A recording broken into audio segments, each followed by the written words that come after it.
And Goldman Sachs just out with a new report highlighting the historic underinvestment in historically black colleges and universities. So for more on how the headwinds and the solutions to closing the wage gap, let's bring in the author of that report, Giselle George-Joseph. She's Chief Operating Officer of the Global Investment Research Division at Goldman Sachs, along with our very own Sharon Epperson. Giselle, let's start with you if we could, and just tell me what you found in this report. Thank you so much for having me, first of all. So we decided that we wanted to deep dive into just the importance, the historical importance of historically black colleges and universities in the United States of America. And what we found were three really important takeaways. One, we found that black schools, HBCUs, really advanced social mobility for black students at almost twice the rate as non-minority serving institutions. Twice the rate. Twice the rate, which is, pretty phenomenal. And obviously, we've seen a lot of progress over time in the education of black Americans, especially black women. But the gap between white Americans and black Americans is still pretty broad.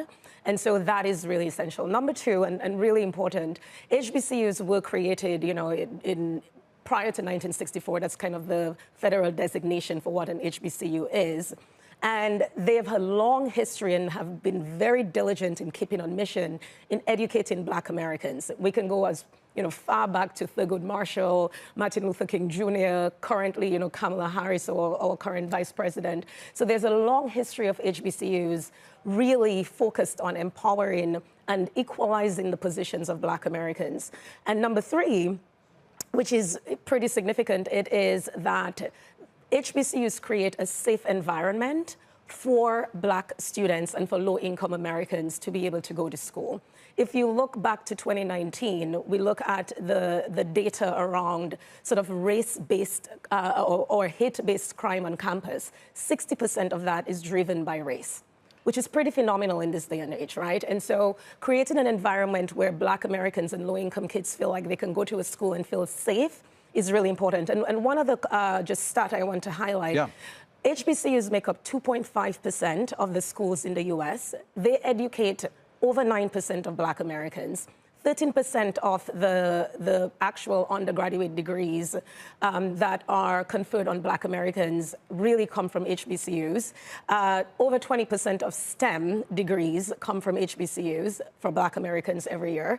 And very importantly, HBCUs continue to really provide a lot of pipeline to medical schools. And that's really important because you also see a huge healthcare gap with the black American population. And we know from the data that minority physicians tend to service sort of low-income neighborhoods more. So that sets up the importance of the HBCUs. HBCUs, thank you. But Sharon, walk us through the context here in the wake of this Supreme Court decision, right? I mean, we saw them strike down affirmative action. What does that mean for this group of colleges? Well, I think it means a lot for all colleges and universities, and the impact on diversity is going to be significant. If you look at what Howard University has said in its statement, the decision will not only have a devastating impact on the diversity of colleges and universities across the country, but will also decrease access to higher education for students.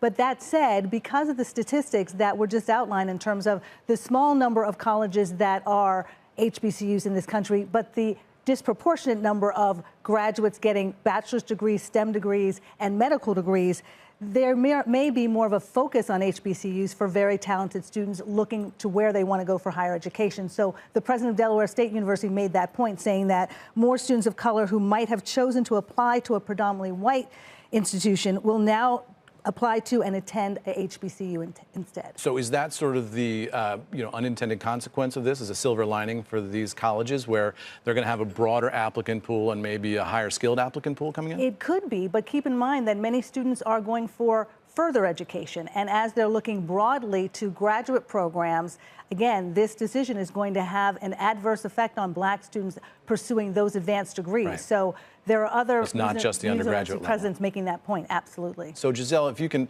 maybe it's too early. We're all sort of sorting through the implications of this decision, just happened within the past week. But if you can sort of filter through what happens as we go through the undergraduate level, then to the graduate level that Sharon's talking about, and then out into the workforce, how do you see the echoes of this decision playing out in the years to come?